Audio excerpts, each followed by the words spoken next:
My mother was the most beautiful woman in the village, so stunning that even the Grand Duke Jupiter himself once harassed her. What was more terrifying was that my father, far from being angry, began to look at me with strange eyes, as if what he truly craved was not my mother, but my unusualness. The more he experimented, the more he horrifyingly discovered that no matter what terrible things he did, I wouldn't die. That evening, for the first time in my life, he gave me a lollipop. I still clearly remember the triumphant look in his eyes, as if he was admiring an indestructible toy. The sweet taste of sugar coated my tongue, but in my throat, I felt as if wriggling threads of flesh were growing. What else do you want to check? She's dead.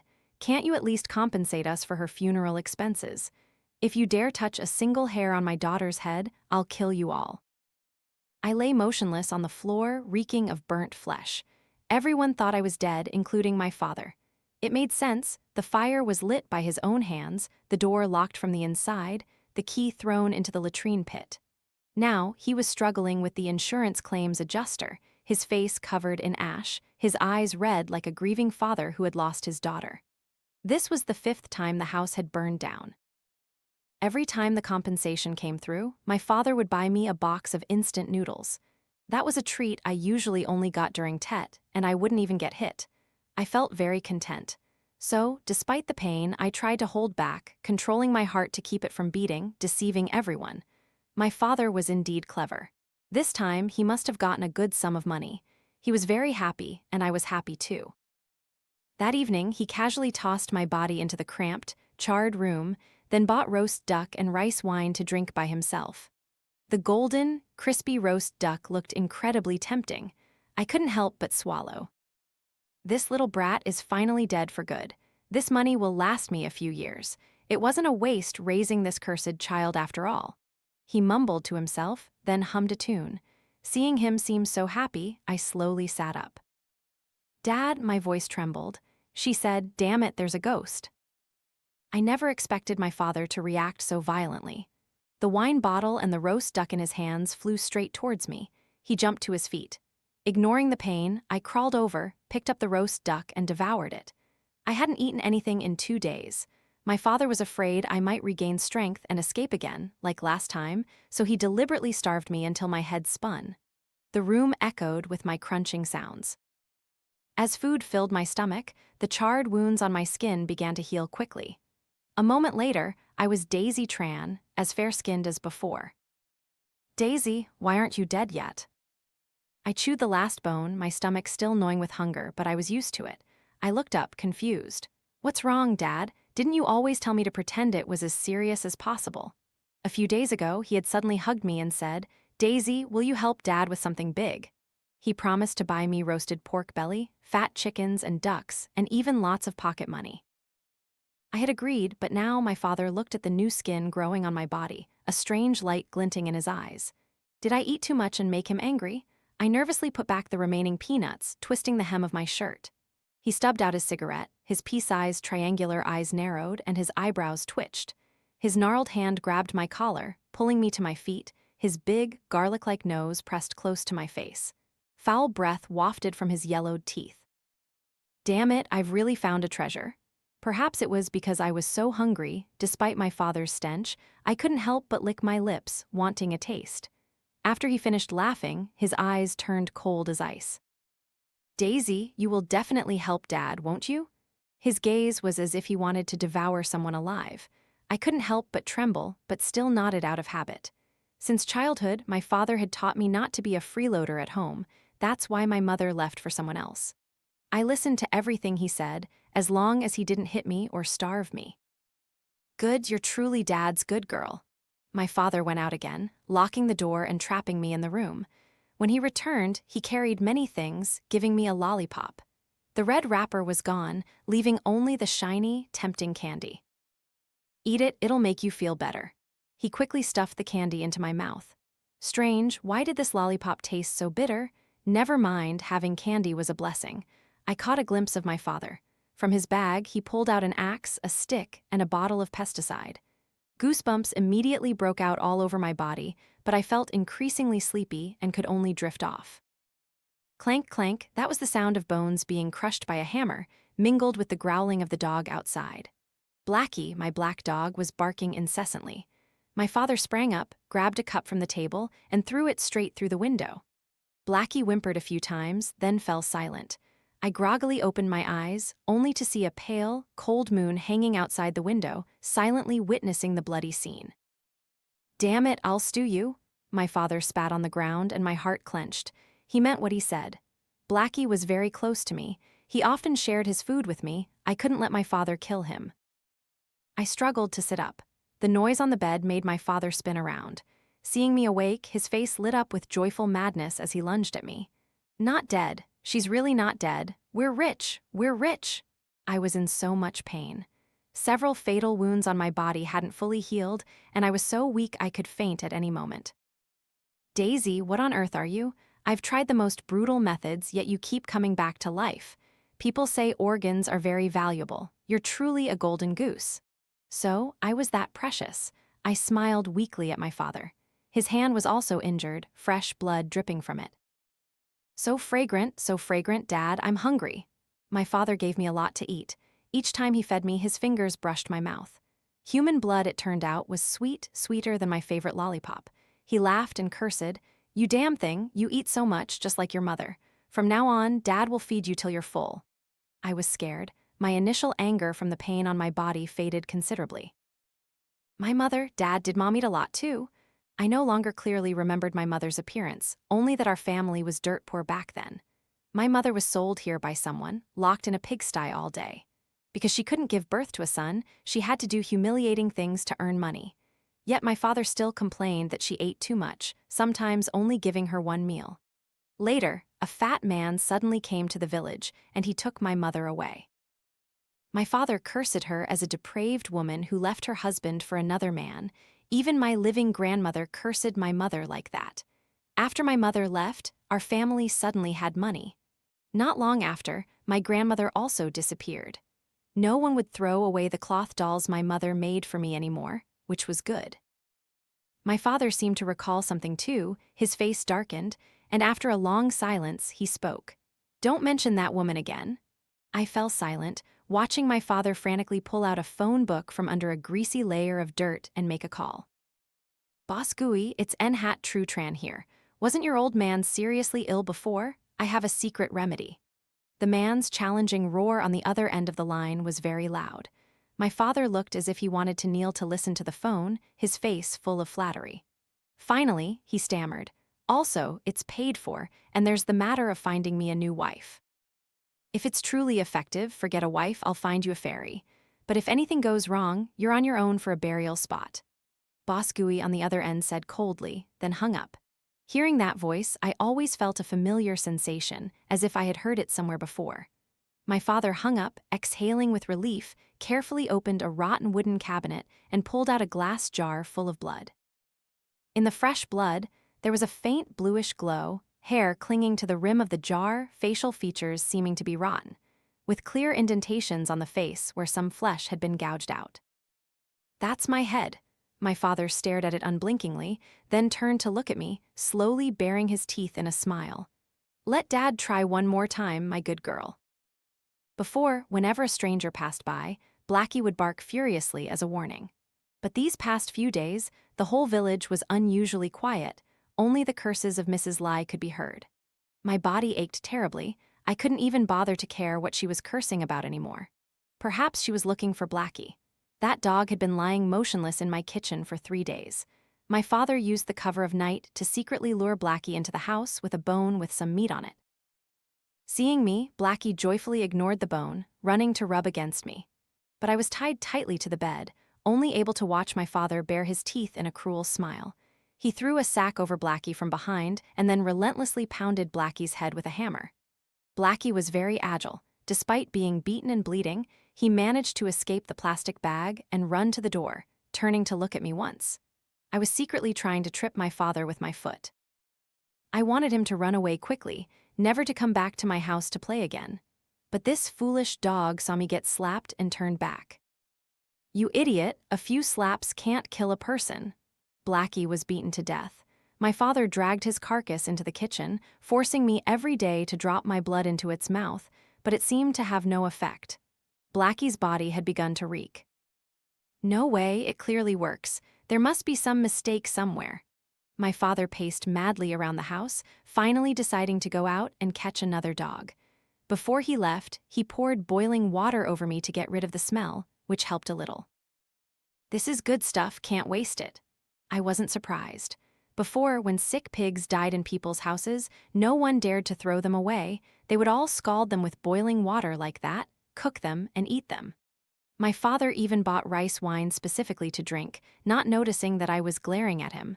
Otherwise, he would surely have beaten me black and blue. Waiting for him to eat his fill and get drunk, I crawled to Blackie, slit my arm, and dripped blood into its eyes, nose, and other parts. This was what my mother had taught me. She said that as long as a person hadn't rotted into liquid, they could be saved with this method. I knew my mother wasn't crazy, so I followed her words. Sure enough, Blackie came back to life, and I chased him away. My father came back with a dying dog. Hearing that Blackie had come back to life and left, he wasn't even angry. Instead, he grinned, grabbed my hand, and continued to squeeze out a lot of blood, pouring it into the dog's mouth. That night, the dog became lively again. He stroked me all over, satisfied. Oh, my good girl, it turns out what the old beggar said years ago was true. I was curious. Dad, what old beggar? What did he say? The Grand Duke Jupiter. Your mother, that wretched woman, it turns out she wasn't humiliated by a man, but by the Grand Duke Jupiter in the mountains. Back then, Dad didn't believe it. If I had known, I wouldn't have had to suffer for so many years. I didn't understand, so I remained silent. I just watched him gnaw ravenously on raw pig's rectum, his yellow teeth full of blood, a nauseating sight. Gnawing on raw pig's rectum was a secret of our region. They said men who ate it could stay awake for several nights straight. My father pierced my body with many holes, drawing blood. I was utterly exhausted, and the blood that flowed out no longer had that strange blue color. I heard that the dying old man had recovered from his critical condition and even grew new black hair. The other side was overjoyed, wanting to live for a few more decades, but my father demanded an exorbitant price, unaware that he was being watched. These past few days, my father drank Maudai wine daily and brought Widow Han Hanhua from the village home, indulging for days on end, a mere shell of a man. So, when Boss Gui pushed open the door and entered, he still didn't notice. I didn't want to warn him, just watched him silently. Finally, I knew why his voice sounded familiar. That rainy morning years ago, he was the one who dragged my mother away, promising to find her a good place. I could never forget that voice. Hoarse and gloomy, as if a lump of phlegm was constantly stuck in his throat. Damn it, this is the flesh of the Lingjai mushroom? Boss Gui's eyes gleamed as he looked at me, as if seeing a rare treasure, his gaze like a cold snake crawling inch by inch over my body. My father startled, intending to stop him, but Boss Gui casually grabbed a chair and knocked him unconscious. You dog, I told you to cut the meat and bring it, and you dare to haggle with me? Have you forgotten what I used to do back then? He spat on the ground and rushed towards me. I wasn't scared at all, just curiously asked, Where's my mother? Where is she? Boss Gui, surprised that I showed no resistance, then flashed a cunning smile.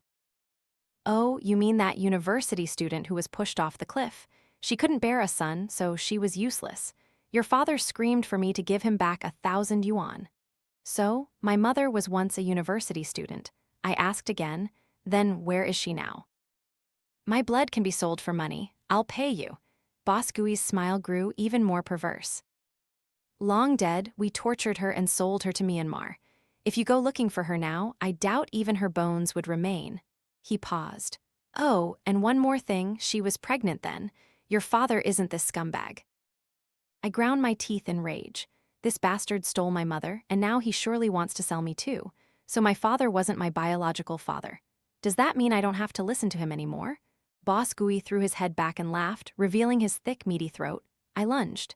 Since childhood, I had helped my father butcher chickens and ducks, so I wasn't afraid. This time, too, I didn't hesitate to bite into his throat. Boss Gui was in so much pain that his teeth shattered. His pleas were unintelligible. He had completely gone mad. Sometimes he screamed, I was wrong. Sometimes, Mom, save me. It turned out even people like him had mothers. I paused for a moment. He was too noisy. I grabbed a kitchen knife and aimed at his forehead, hacking at him more than a dozen times. The blade was completely bent, but finally it was done. A feeling of unprecedented satisfaction spread through my belly. It felt wonderful to be rid of the burden. I lay comfortably on the ground, closing my eyes, when suddenly a sharp pain shot through my head. The last thing I saw was a heavily scarred face. It was Uncle Thatch True, who often drank with my father. I don't know how long I was unconscious, but I vaguely heard two people talking. "Nhat True Tran, let's settle it then. I'll marry my daughter off to you. We'll keep this a secret together, and later, you'll split the money with me." "All right, your daughter is young but already has a big backside. She'll definitely bear me a son. Don't worry if she doesn't bear a son, just make her keep giving birth until she does. I'm tired of playing with that girl anyway. You can do whatever you want with her, she's very obedient. Only thing is, your family's girls aren't easy to deal with. Later, there might be trouble. You might as well make her bear a child. It'll surely be a flesh lingjai too." My father remained silent. Hearing this, I trembled with rage. What a beast! His daughter was Dolly, my childhood best friend. Dolly's clothes were never washed, always dirty. Those men who worked in the fields didn't wash their hands either, touching her every day, and her clothes would get soiled. After a long while, my father grunted, "All right, this one doesn't listen. They say the flesh lingjai loses its value after giving birth. It's just right to have a new child and train them from a young age, ensuring they'll be obedient treasures passed down, bringing generations of prosperity." I smiled coldly to myself. A rough hand groped my leg. These hands were too familiar. They had slapped my face and body countless times. Goosebumps erupted all over me, and the fear in my heart gradually gave way to fury. I suddenly remembered what my mother often mumbled behind my father's back. "Beast." I aimed at my father's moving Adam's apple as he swallowed, intending to lunge and tear at him. Outside, a sudden voice called out, "Dad, someone's here selling goods." Selling goods was our code word here, not for selling objects but women. Because they were used for breeding like pigs, and were as fair and soft as pigs, every time a new person came from outside, it was called new goods. Those who were obedient were bought and willingly used by the men of that family, giving birth to a few children, living a life here without beatings or starvation. Like Aunt Thai Hoa next door, who now lived happily with her husband, and was said to have graduated from university. There were also the disobedient ones, like my mother, who got beaten if they missed a bit of green onion in their cooking. And there were those who fantasized about escaping. Here, for hundreds of miles around, it was all mountains, and no one had ever escaped. If they died outside, so be it, but if caught, they would either have their legs broken or be locked in a sweet potato cellar, forced to sell their bodies for money. It had been a long time since there were new goods. This news excited the two men. Uncle Thatch True rubbed his chin, sneering, "Damn, it's been ages since we had fresh goods. Let's go take a look first. Maybe we can chip in and buy her together." Chipping in to buy her meant if a family couldn't afford to buy her alone, all the men in the village would get a taste, contribute a small amount, and collectively buy the person. Just as they were speaking, Dolly rushed in, Lang Zhang when she saw the two men and me lying on the bed. Uncle Thatch True slapped her. "What's wrong with you? Calling ghosts?" Dolly clutched her face, whimpering, not daring to say anything. "Let's go, forget these two brats, let's see the goods first." Uncle Thatch True walked out, my father immediately followed. "Keep an eye on Daisy. If she wakes up, call us." My father turned to look at me, his gaze no longer like that of looking at a pet, but revealing the desire of a man looking at a woman. I watched his retreating back, the corners of my lips curving slightly. Remembering the taste of boss gooey, I licked my lips. What now? I was hungry again. Dolly subtly pressed closer to me, suddenly coughing. She must have smelled the blood on me. I quickly opened my eyes. "Dolly, what's wrong? Are you hungry? There's still meat in my house." She continued to cough intermittently, taking a long time to compose herself. "Sister Daisy, I'm not eating. I don't have an appetite." A sudden chill ran through me. I remembered when Aunt Thai Hoa next door was pregnant with her second child. She vomited all day and couldn't swallow anything. "Dolly, are you pregnant?" My words made her scream and tug at the ropes binding me. "Kill it for me. Sister Daisy, please kill it," she pleaded endlessly. I bit my lip decisively. "Dolly, do you want them all to die? Do you want them all dead?" Dolly was very beautiful. More than once, I had seen her dragged into the cornfields by the idle men in the village. The baby in her belly, I didn't know whose it was. The room fell silent for a long time. Dolly slowly looked up at me, her red eyes devoid of tears. Yes, I even dream about it." "Then listen to me tonight. I led Dolly to the rice drying yard, where the new woman was lying, waiting to see which family would buy her. She was very beautiful. I had never seen a woman so fair-skinned, lying on the dirty ground, gasping for breath. It was a pity that several men had already unzipped their pants and were backing away, looking at her, including my father and Uncle Thatch True. The money to buy the woman had been collected. The idiot's mother, cursing her son, dragged the woman away to clean her. The men in the village flocked to the idiot's house for a feast. We children also got to pick up leftover bones. While no one was paying attention, Dolly and I sneaked into the new woman's room and threw a pair of scissors through the window. The woman stared blankly for a moment, then snatched the scissors, intending to stab herself in the neck. But at the last second, she suddenly stopped, revealing a cold smile. Dolly and I quickly laughed and ran off, nervously weaving through the smelly, bony men. Sure enough, a terrifying scream soon echoed. The crowd was in chaos, the idiot's mother screaming for help. Something happened behind the house. The idiot writhed on the ground, screaming, and beside him was a bloody mess that made all the men watching take a sharp breath, gently clenching their lower parts.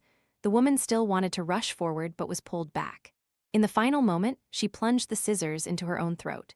Some people ran home, others helped clean up the aftermath. Dolly looked at me, her eyes filled with worship and madness. "She's dead, the idiot is seriously injured." I nodded at her, handing her a packet of medicinal powder. "Understand? If you don't want to have a baby, listen to me." I don't know if Dolly understood. She lay tossing and turning all night. My father was also busy all night at the idiot's house. Early the next morning, the village was even more agitated. "Uncle Thatch True is dead." I had never heard Dolly's voice so loud. "Dad is dead, Dad is dead," she screamed, running round and round the village, finally collapsing on the ground, gasping for breath. As if she had screamed out all the grievances accumulated over the years, now only an empty shell remained. The whole village was boiling. Yesterday's incident with the idiot hadn't cooled down, and now Uncle Thatch True was dead. Even the women, who were always locked up, were rarely released to help with the funeral. It was as noisy as Tet. The subsequent things Dolly and I did were very smooth. After all, which of these men hadn't taken the opportunity to grope us? Look, Aunt Thai-Hoa had just brought a tray over and the village chief had already groped her a few times. The kitchen was smoky like a demon's lair in an ancient drama. The fire in the stove burned fiercely. Everyone was drenched in sweat. Niu Vong, the scoundrel in charge of the kitchen, had his eyes glued to Aunt Thai-Hoa's chest, occasionally uttering a few vulgar words. Dolly trembled like a dog, not daring to enter. I pinched her waist hard. "Do you want to have a baby or do you want them to die? Don't forget your mother was also sold here and is now locked in the cellar. Your father is dead. She will be tormented to death by the men in the village." I angrily pinched her a few more times, then thrust the shiny, sharpened scissors into her crotch. "Later, when he crawls on top of you, you use all your strength to stab him. They're not people, just treat them like the chickens, ducks, pigs, and goats we kill." Her face turned bright red. "Oh, Daisy, Dolly, what are you doing here? Do you miss Uncle Vong?" Niu Vong completely ignored us, walked over and pulled Dolly into his arms, fondling her all over. Aunt Thai-Hoa glanced over, said nothing, and coldly turned back to chopping vegetables. I observed coldly. How could tiny Dolly escape this tall, burly man? In a moment, she would be dragged into the woodpile behind the kitchen. "Why are you crying? Your father is dead. From now on, Uncle Vong will raise you. Be a good girl." Dolly screamed, her clothes torn. Clang, the scissors fell to the ground. Her muddy hand reached for the knife several times before finally grabbing it and stabbing down hard, but in her panic, she only hit his shoulder. Niu Vong cried out in pain and jumped up, trying to run, his mouth agape, ready to scream. From here to the front yard was not far. One scream and the whole village would rush over. At that point, not to mention our plan, even our lives would be hard to save, but how could I let him escape? This was the beast who often spied on me while I bathed. Bang! I grabbed his hair and slammed his head into the bubbling hot oil pot. The smell of burning flesh filled the air. A kitchen knife flashed coldly and struck, severing his head from his neck. "So that's how it is, Aunt Thai-Hoa." Aunt Thai-Hoa still had her fair, gentle face, a soft smile on her lips, a streak of blood spattered on her left cheek. Light filtered through the blocked window, half bright, half dark, both saintly and demonic. The strange thing was that the other women didn't let out the horrifying screams I had imagined. In the silence, there was only the incessant sound of the kitchen knife chopping meat. 1, 2, 3. The women, whose emotions had been numb for over a decade, suddenly formed a strong network in this suffocating prison. I poured the entire large packet of medicine into the cooking pot, using the pile of spicy chili to cover the smell. The men in the village ate ravenously like starving pigs and soon lay sprawled on the ground. The anesthetic used to kill cattle was indeed effective. The women who were locked in the cellars and pigsties were all released by us. Some were emaciated to the bone, others were naked, crying and laughing madly. All of them lunged, frantically beating the men lying on the ground, biting with their teeth, scratching with their nails. The initially lively funeral immediately turned into a living hell. When they were tired of beating, Aunt Thaihoa and I looked at each other and asked if they wanted to leave. The cellars that once held women were now packed with men. We locked them in there to suffer hunger and cold. In just 3 days, they were crying and begging for mercy. I was wrong, please give us food and clothes. The village chief, who was once arrogant as a tyrant, now knelt in the cellar, begging like a dog. Aunt Thaihoa covered her mouth and chuckled, "You guys feel cold too. You're screaming after only 3 days, we were locked up for 10 years. Saying that, she scooped up a ladle of excrement water and splashed it on their faces. If no one cleaned it up in a few days, white, fat maggots would grow on the men, excellent fertilizer for chickens and ducks. My father was tied by me to the small bed where I used to be confined. His eyes were deeply sunken, his gaze full of pleading and terror. Dolly followed me in. Than Thao helped me carve flesh from his body. Daisy, don't cause any more trouble, quickly untie Dad. His emaciated face tried to force a benevolent smile, but his eyes were filled with hatred. I laughed. How dare you speak with a superior tone now?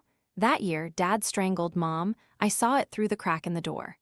Dad tricked Mom into thinking she was meeting her twin sister, forced her to sleep with the village chief for 100 yuan. I was hiding under the bed then. Dad hit my head, poured pesticide on me, electrocuted me with wires, and set me on fire 5 times. Did Dad think I forgot everything? Dad, I hurt too. I giggled, took the piece of meat Dolly offered me, and threw it on the ground. How's that, Dad? My skill is pretty good, isn't it? Be good, Dad, I won't kill you, but you'll live a life worse than death. I took my father's phone and called that number. A deep male voice answered, "The goods can be delivered now." My father trembled as he replied, "Yes, I'll deliver it myself. Boss Gui has been arrested." The other end of the line was silent for a moment, then read out the address on the Myanmar-Yunnan border. I packed my belongings, preparing to leave. Aunt Thaihoa and the women who didn't want to leave came to the village gate to see me off. "Go, Daisy, thank you, child. Auntie will stay here and take care of everything." I smiled shyly in response. "Aunt Thaihoa, are you really not going home?" She reached out and tucked a long strand of hair behind her fair face, smiling gently. "Daisy, do you know, my name isn't Thaihoa. My name is Vivian Yan. I was kidnapped on my way to buy medicine for my mother. My mother must have died in the hospital. From that rainy evening, I could never go back. Your name isn't Daisy either. Your mother told me your name is Hanan. Han means happiness and means peace." My eyes suddenly stung, and tears streamed down uncontrollably. The image of my mother, faint in my memory, suddenly became clear, her figure pacing restlessly by my bed every night. Now I understood why Dolly was abused by her own biological father while I was only beat.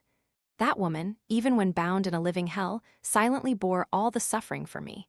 Dolly also looked at me with tear-filled eyes. Now she was no longer the frightened girl who let people grope her. After a few days of training with me, she regarded the men in the dark cellar as chickens and ducks, casually dealing with a few of them in front of the others. No one dared to utter a sound anymore. They were as obedient as the women who were once locked up, asking permission for every bowl of rice. I turned my back and led Blackie, following the winding mountain path towards Yunnan. When the scales of evil tipped, even the weak could wield the knife of execution. I carried my father's phone and the money from selling my blood for 8 days, finally arriving at a small town called Gyukai. My mother's scent was strongest here. Since childhood, my sense of smell had been incredibly keen. Is this the border? A bulletproof pickup truck sped towards me from a distance, stopping just 10 cm away. The bearded driver jumped out first. The 2 people behind were clearly bodyguards and an important figure. Seeing only me, a thin, country girl, they breathed a sigh of relief. "Why are you alone? Where's the goods?" I bowed my head in silence, my eyes fixed on the puddle of dried blood beyond the wire mesh. To others, it was just an ordinary stain, but to me, it was the last straw. This is my mother's blood. I asked, where are the goods? Where's that dog Tran? I chuckled softly. Inside me, I am the goods. You hit it well, hurry up. The bodyguard reached out and grabbed my hair, pulling me into the area. I don't know if I was mistaken, but the bearded driver kept staring at my face, intentionally or unintentionally. He knew me, but I had never left the village. Or did he know my mother? I was taken to a sterile laboratory, blood drawn from one tube after another. In the eyes of outsiders, I was already gasping for breath. On the 5th night, I heard that the wounds of the big boss in that area had healed significantly. The final step was to extract the Lingjai flesh. Click! The door gently opened, and a voice called my name. Not Daisy, but Hannon. I suddenly opened my eyes. It turned out to be the bearded driver. He motioned for silence, entered a password, and unlocked my chains. Run now, I stood motionless. Who are you? I had heard that there were often people here who pretended to be kind, only to report those who escaped for a reward. No wonder he had been staring at me before. It seemed he had been targeting me for a long time. The driver's hand paused. He looked up at me, his lips moved, and then he suddenly hugged me. My child, don't ask anything, just run now. I froze for a second. Surprisingly, I didn't find his body odor disgusting. My eyes stung slightly, and I couldn't help but speak. No, I came to find my mother. Why are you so foolish, child? Your mother has been dead for a long time? He wanted to say something else, but outside, chaotic footsteps suddenly echoed. Boss Boo entered with a group of people, some wearing white lab coats, clearly there to cut me open for the flesh. The driver stiffened, his muscles tensed, his eyes instantly becoming fierce. "Ha, Uncle Long, you've deceived us so much over the years." The driver tensed, spreading his arms to shield me. "When the fight starts, remember to run immediately," he whispered in my ear. "Don't resist anymore. The kid caught yesterday said he met you. Should I call you Han Jairalong or Officer Han?" My head felt like it would explode. "Be good, Mom will take you to see Grandpa. He's no longer angry with Mom and will buy you many beautiful dresses. But Mom, Dad said I don't have a grandpa, only Grandma and Grandpa on his side." "No, you have a grandpa. He is the Sky Dragon. He will catch all the bad guys who bully us." Buried memories surged forth. Hanjaya along my maternal grandfather. The back shielding me suddenly stood tall like a mountain, just like my mother's figure watching over me at night. After all these years, I met my blood relative in this place. My mother was right. True family will love you to the point of being willing to die for you. His fingers moved quickly, a dagger flashed out. Run now. But how can a human run faster than a bullet? I spread my arms and turned, shielding him. A bullet exploded in my chest. Grandpa, like a wild horse suddenly losing its strength, dropped the dagger and held me tightly. Ann. A cloudy tear fell on my face. I was numb with pain, but my face showed joy. Clap, clap, clap, applause rang out. Excellent, excellent, a truly touching scene between grandfather and granddaughter. A little girl indeed managed to reel in the famous Officer Han. Today we'll settle both old and new scores. Boss Boo aimed his gun at my grandfather's head. That year, we released the hostages, yet you dared to use tricks to replace my older brother, causing him to die in prison. Over these years, you've leaked our intelligence more than a few times, haven't you? Today is your death anniversary. Grandpa looked at him coldly, allowing the black gun barrel to be pointed at his temple, a look of hatred also appearing on his face. So, that incident years ago, where a man made both my daughters fall in love with him, was arranged by you. Ha, that's right. We observed your 2 daughters for a year. Twins are indeed alike in everything. The man they liked was also the same type. My brother personally met both once and finally decided to marry the younger sister. The 2 sisters turned against each other. A police officer's daughter falling in love with a drug lord. Isn't this even more dramatic than a movie? Boss Boo looked at my grandfather's pained expression triumphantly, laughing heartily. Have you heard the saying, villains die because they talk too much? Boss Boo forced a smile on his fat face, his eyes dark as if wanting to devour me. You wretched girl, you're still not dead. I struggled to utter a final scream. Blackie. The moment the gun was fired, a yellow object, so fast it was just a blur, lunged forward. Bang! The bullet hit the ceiling. Outside, a series of low growls suddenly erupted. Countless trembling figures rushed in at terrifying speed, tearing at any living creature. Whether with knives or guns, it was useless. I struggled to wipe a streak of blood from my wound and smeared it on my grandfather's face. Those people passed us by as if we were air. "Help, there are zombies. Dad, what's wrong?" Boss Boo was pinned to the ground by an old man, being gnawed on. In no time, his face was mangled, and the entire area turned into a living hell. "And what is happening?" Grandpa looked incredibly shocked and disbelieving. Blackie gently bit my shirt and lifted me. I didn't have time to answer him, rushing to Boss Boo's body to try and recover. The bullet wound on my chest slowly healed. I wiped the blood from the corner of my mouth, smiling bitterly. "How did you know my name was Hannon?" "Hannon is the name you gave me," my mother said. "That foolish child. That scoundrel deceived both sides, promising to marry both, resulting in 2 brides on the wedding day. It was only then that you learned both were pregnant. Your youngest aunt collapsed on the spot and fled, never returning. My mother, in search of her sister, secretly went everywhere looking for her while you were on a mission, and then she also disappeared. That's when you realized there had always been someone behind it all." My grandfather's face was filled with bitter hatred. "I've been undercover here for 5 years. Finally, I found that your mother and aunt were brought to this place.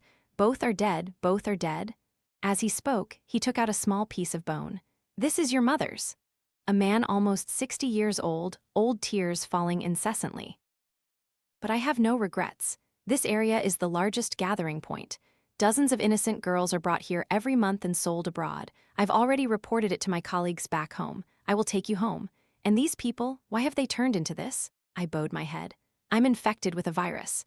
Anyone who drinks my blood will turn like this. I can never die." Grandpa lovingly stroked my head, hugging me tightly, repeating that phrase. "And then, let's go home." I firmly pushed him away, slowly opening my mouth. "No, take me to Japan. If heaven has given me this ability, how can I let it go to waste?"